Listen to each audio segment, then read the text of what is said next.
Saya tahu persis sistem pengerjaan caping ini itu memang sulit. Tapi berhubung saya itu dikasih wasiat orang tua, disuruh ngelanjutin supaya caping ini nggak punah.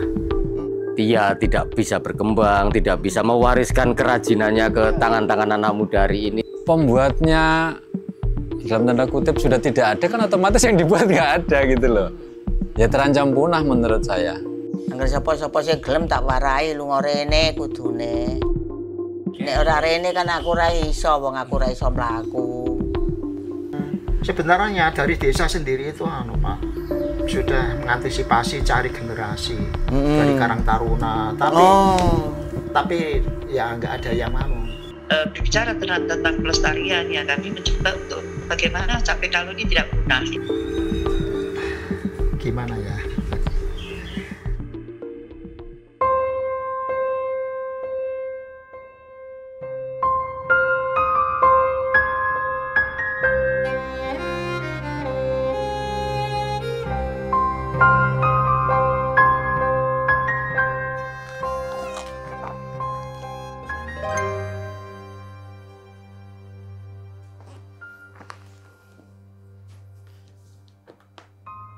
This is not just a matter of how a small-scale business survive at Misto competition. After hundreds of years of survival, caping kalo, a traditional head native to Kudus, Central Java, Indonesia, is now on the verge of extinction. Can caping kalo survive? Are you tired of giving up and leaving history behind? I will take a step to find the answer.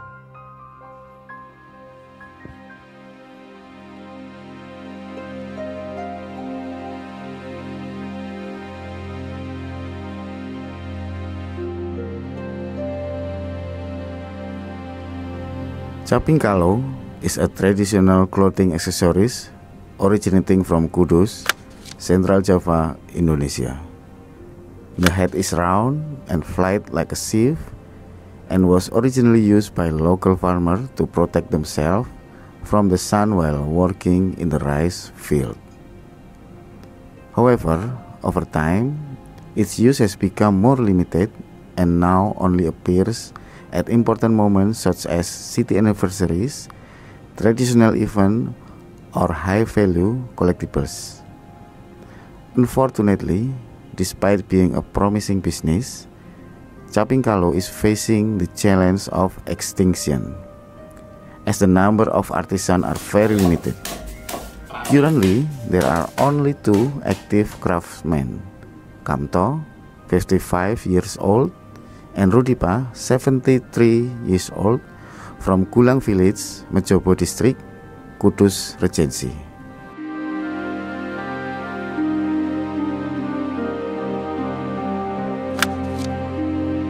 To learn more about the existence of caping kalo, I traveled to Kudus, which is located on the north coast of the Java Sea. The distance from Semarang to Kudus can be reached in 1.5 hours by car.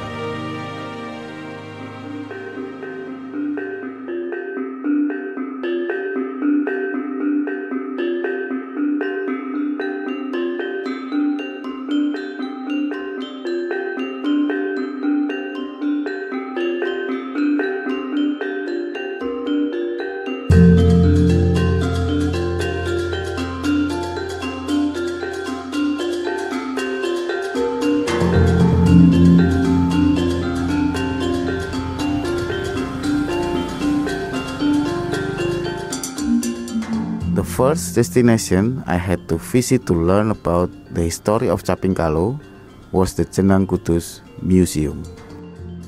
The nuance of caping kalo is felt as soon as you enter the museum grounds. A large photo of people wearing traditional Kudus clothing complete with caping kalo is displayed at the entrance. Inside the museum, there are also replicas of traditional Kudus clothes. Some visitors were seen taking pictures wearing traditional clothes, of course, wearing caping kalo. Unfortunately, there is no information about the origin of caping kalo in the museum. but the presence of Caping Kalo in this museum shows the importance of Caping Kalo for Kudus.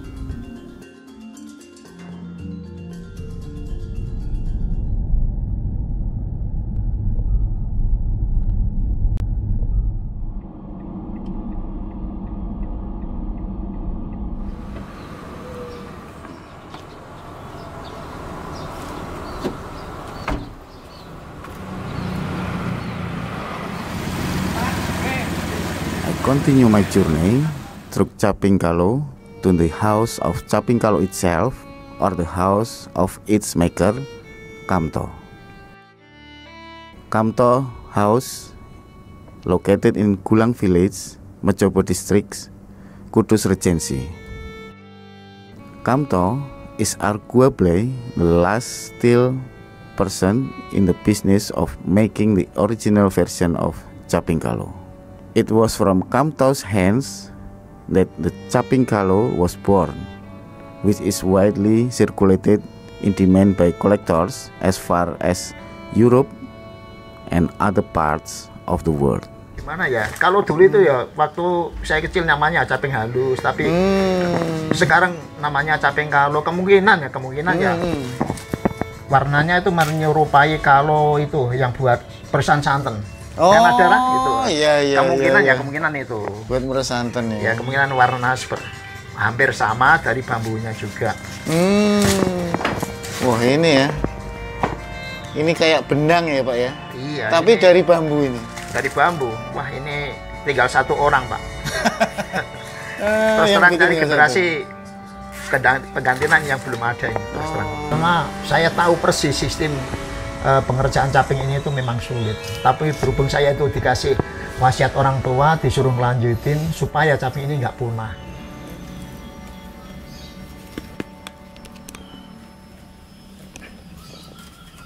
Caping ini tuh 95% dari bambu, yaitu ada bikin ini, bikin ini, bagian-bagiannya ya. Ada yang bikin ini sendiri untuk iker-iker juga, maksudnya kan gitu Pak. Jadi makanya dari generasi sekarang itu enggan mengerjakan itu. Kamto is fourth generation of Caping Kalo craftsmen, receiving the skill to make and assemble the parts of Caping Kalo from his parent. Kamto is determined to continue preserving Caping Kalo until the end of his life. Kamto's Caping Kalo is the original version that has a high level of complexity. Part after part is meticulously assembled. Kamto's products have penetrated the European market and have sold up to 2 million rupiahs per piece in online store. But the price Kamto gets from the Caping Kalo is only 450,000 rupiahs. Yang terkenal ya Bu Irin, desainer istana itu, kemungkinan ya utusannya Bu Iriana kemungkinan. Kan pada waktu 2022 kemarin itu dipakai untuk kira bendera merah putih, bendera pusaka merah putih. Oh, dari Istana Kepresidenan pernah ke sini nyari? Cari. Tuh, pernah. In fact, to make one Caping Kalo, Kamto needs capital of up 350,000 rupiahs, not including his labor capital. Caping ini tuh ada yang bikin online. Bikin ada online, dibikin online. Sudah dijual online? Kemungkinan yang beli siapa nggak tahu. Satu caping itu di pinggir laku 2 juta. Wah, 2 juta Pak? 2 juta. Iya. Itu pada waktu saya masih jual murah dulu itu. Masih 350 malah. Ada yang jual 2 juta, itu dibuat online. Tapi yang beli itu siapa, orang mana saya nggak tahu, katanya laku 2 juta Pak, tak bikin online Pak gitu. Operasi satu caping kita hitung semua, ada tenaga, ada lain-lain, itu kurang lebih 325. Sebenarnya dari desa sendiri itu Pak sudah mengantisipasi cari generasi dari Karang Taruna, tapi ya nggak ada yang mau. Ya pelatihan tetap pelatihan, cuma ya habis itu saya nggak tahu gimana ya. Ya, mudah-mudahan ya dari pemerintah daerah atau gimana itu ada yang bantu. Unfortunately, Kamto still find it difficult to make caping kalo in large quantities. The level of complexity is extraordinary, making fine plates very difficult to make. Currently, Rudipah is the only person in the world who can make it. From Kamto's house, I head to Rudipah's house, the only person left who can make fine plates, the most intricate part of caping kalo.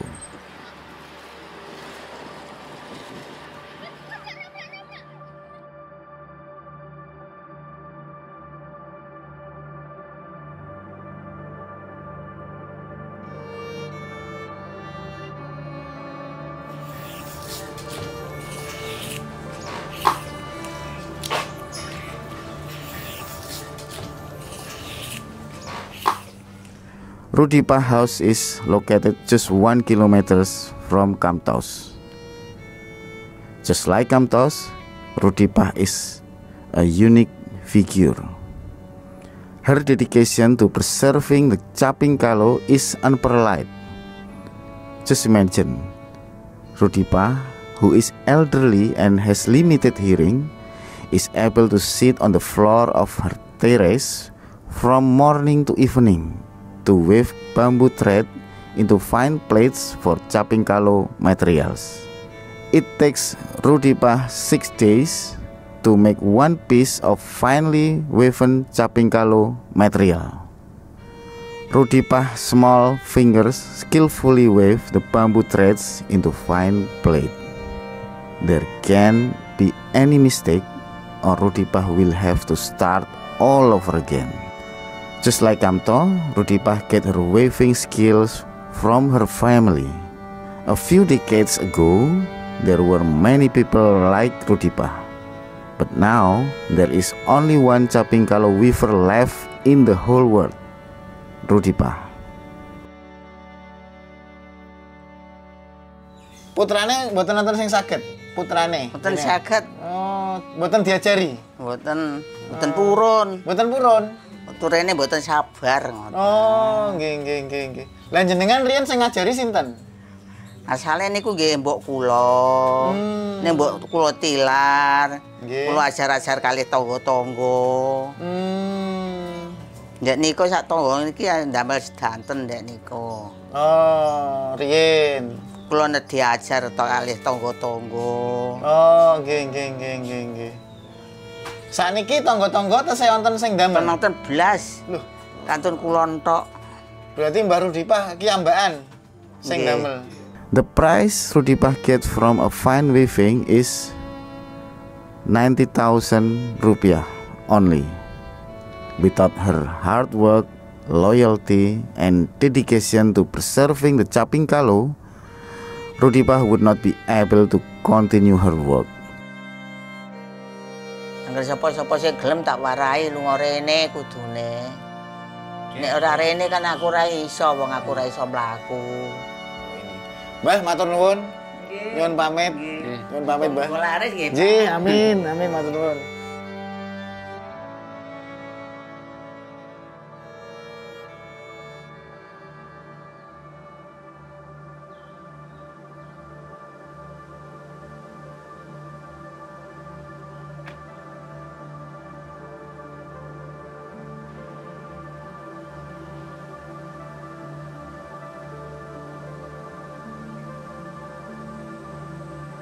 My exploration of caping kalo became even more exciting when I met an artist from Kudus named Asa Jatmiko.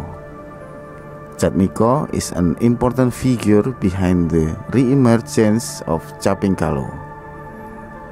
Jatmiko gave birth to the caping kalo dance, which is now often performed to reintroduce caping kalo as a cultural heritage of Kudus.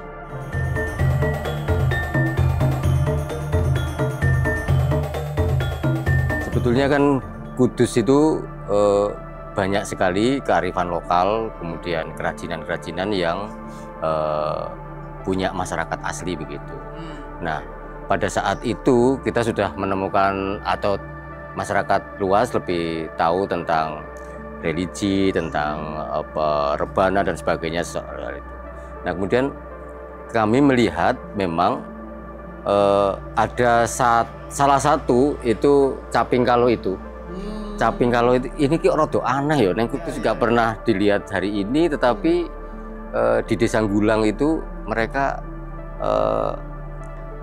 mengakui bahwa caping kalo ini asli kerajinan mereka, kira-kira begitu. Nah, kemudian kami telusuri, riset kecil-kecilan gitulah. Ternyata banyak sekali cerita di situ tentang dia tidak bisa berkembang, tidak bisa mewariskan kerajinannya ke tangan-tangan anak muda hari ini, sehingga muncullah semacam keprihatinan gitu ya, atau semacam kepengen membantu. Apa sih? Nek duit kan randuwe mas. Jadi apa yang bisa kita kembangkan dari situ, maka kemudian kami menggagas bersama teman-teman itu satu bentuk tarian tentang proses pembuatan caping kalo. Siapa tahu kemudian dari sana karena ada filosofinya memang kemudian bisa mendekatkan dengan masyarakat. Selain itu bisa diapresiasi sebagai karya seni juga. Through this dance, Asa hope that the name of caping kalo will be heard again, not vanish by the times. Kerajinan ini, bahwa kerajinan ini yang di Kudus sudah tinggal beberapa orang saja, saya kira saya ingin mengajak teman-teman muda ini bahwa hal-hal kayak gini ini sebetulnya mendekatkan kita kepada kampung halaman ya. Kerinduan pada kampung halaman ini mbok yo dipupuk. Artinya dengan makin tahu, makin paham, aku yakin makin cinta. Nah, maka mulailah itu inisiatif dari teman-teman itu untuk paham dulu apa kira-kira caping kalo, kelebihan dan sebagainya.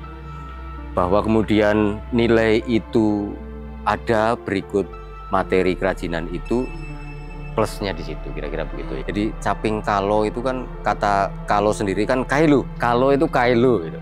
Dalam perspektif Kudus. Kailu itu yang mana? Yang satu yang tidak bisa dipersekutuan, yaitu persekutukan Tuhan sendiri. Kailu. Kira-kira begitu. Ya, makanya kemudian golong satu itu artinya manusia itu mestinya hidup menyatu atau golong atau mantep, mantep derek Gusti. Kira-kira begitulah.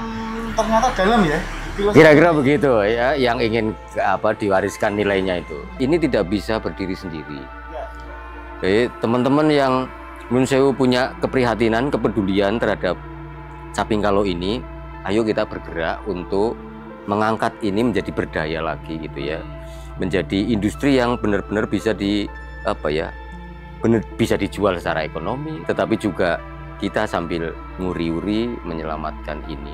Untuk kemudian sebetulnya ujung-ujungnya pewarisan nilai itu.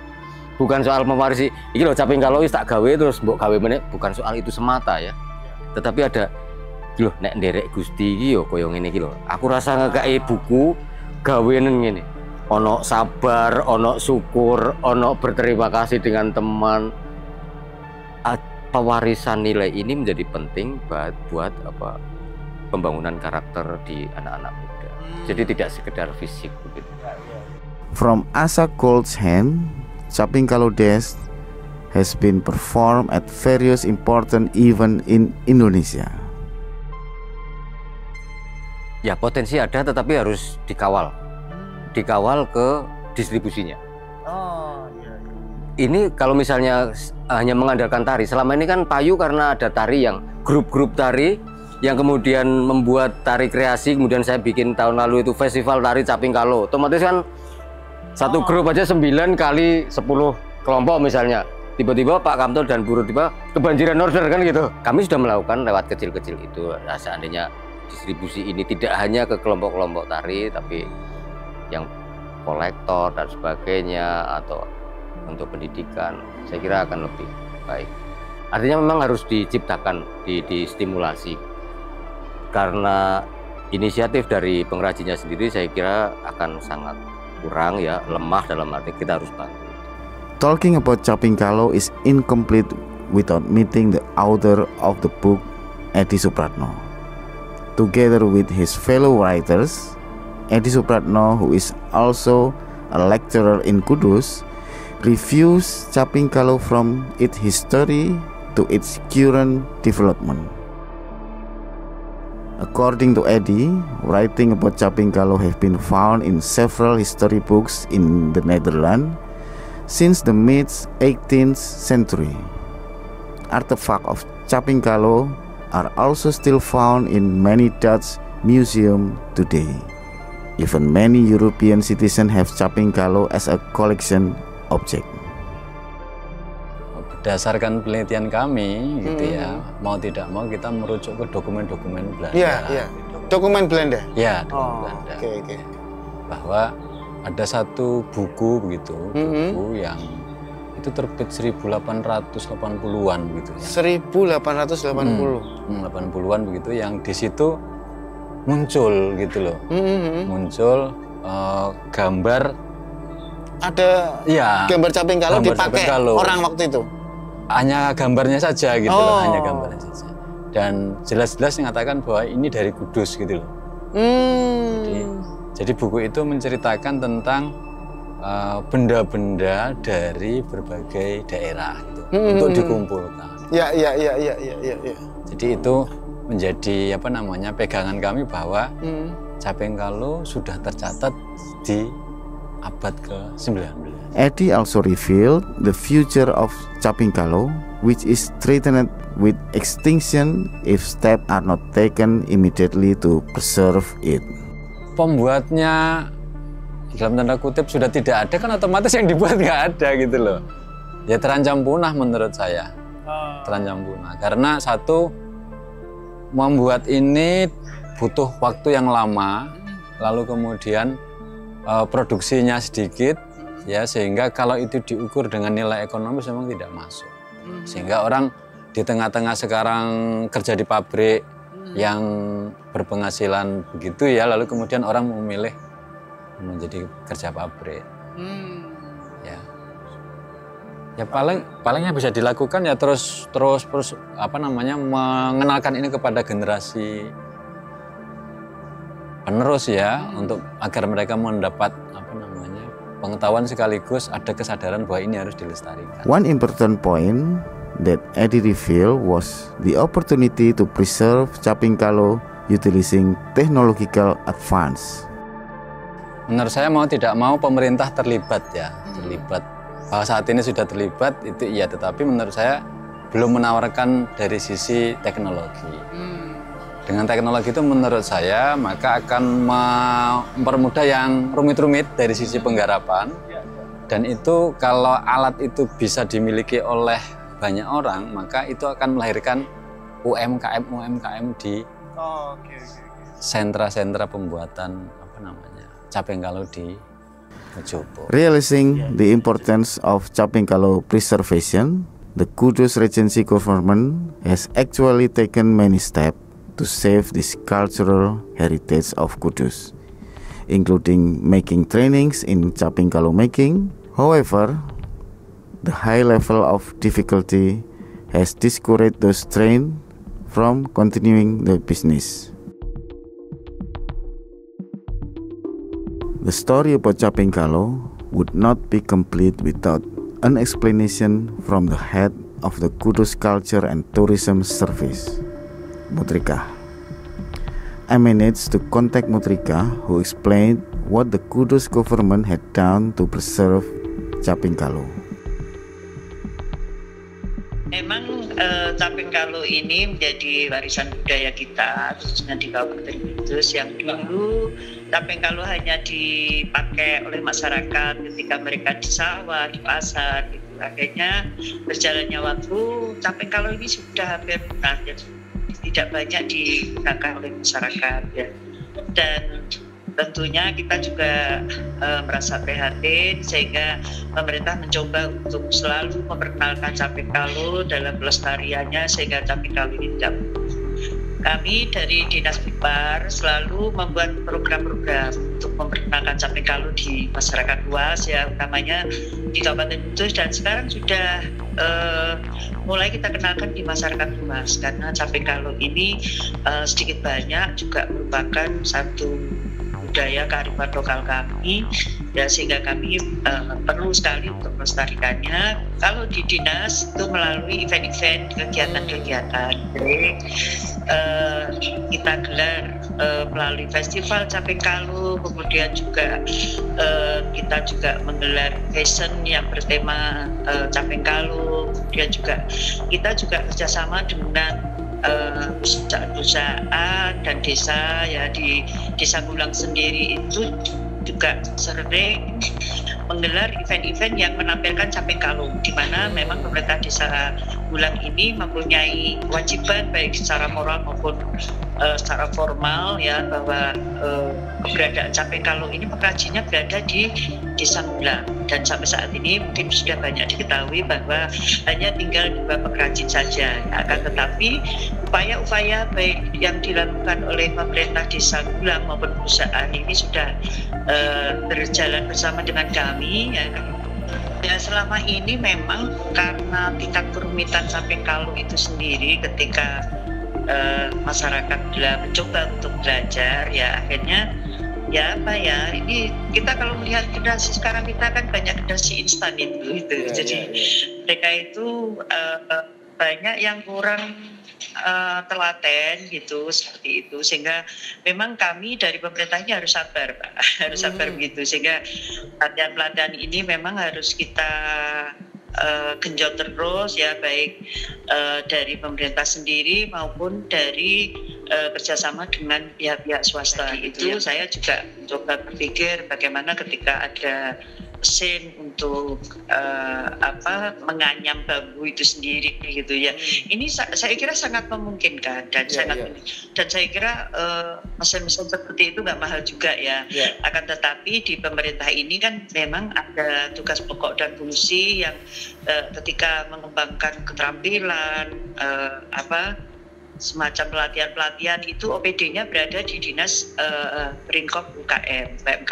Nah, untuk di kami ini adalah di Kebudayaan dan Pariwisata ini tugasnya adalah pelestarian ya, sehingga ketika kami berbicara tentang pelestarian ya, kami mencoba untuk bagaimana Caping Kalu ini tidak punah ya, sehingga sering kita manfaatkan untuk kegiatan-kegiatan kita promosikan, kita kenalkan secara luas begitu melalui event-event budaya yang kami gelar, baik yang di tingkat Kabupaten Kudus, kemudian juga pernah kita tampilkan di event di tingkat Jawa Tengah, dan bahkan di tingkat nasional. Bagaimana Caping Kalu bisa digunakan oleh setiap pegawai, ini saya kira sangat mungkin sekali ya, karena kalau tidak kita sendiri yang memakai, lalu siapa gitu. Insya Allah akan berusaha berkoordinasi dengan OPD yang lain ya, bagaimana ketika kita rencanakan itu secara otomatis itu harus dibarengi dengan apakah Caping Kalu ini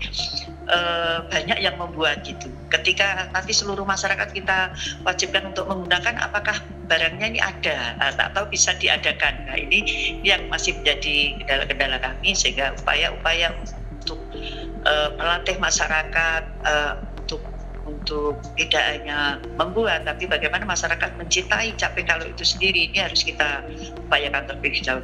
Begitu.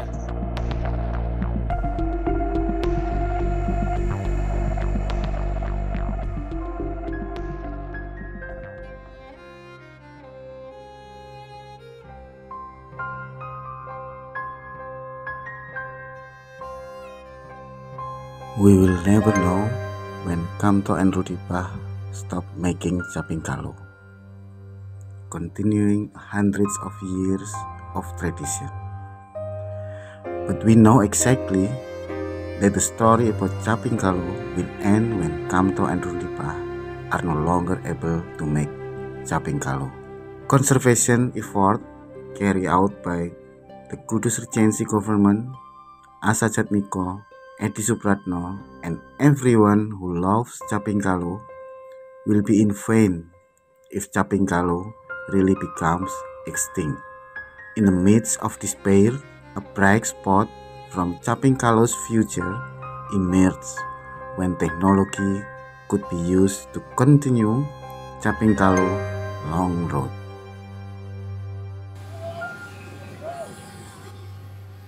Caping Kalo is an eyewitness of 100 years of human journey. From this Caping Kalo, we can learn about loyalty, dedication, hard work, survival, and sincerity. Will the stories about Caping Kalo will survive into the next generation? Time will tell. Erwin Ardian, Tribun Jateng, local eyes into the world.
Download Tribun X sekarang, menghadirkan lokal menjadi Indonesia.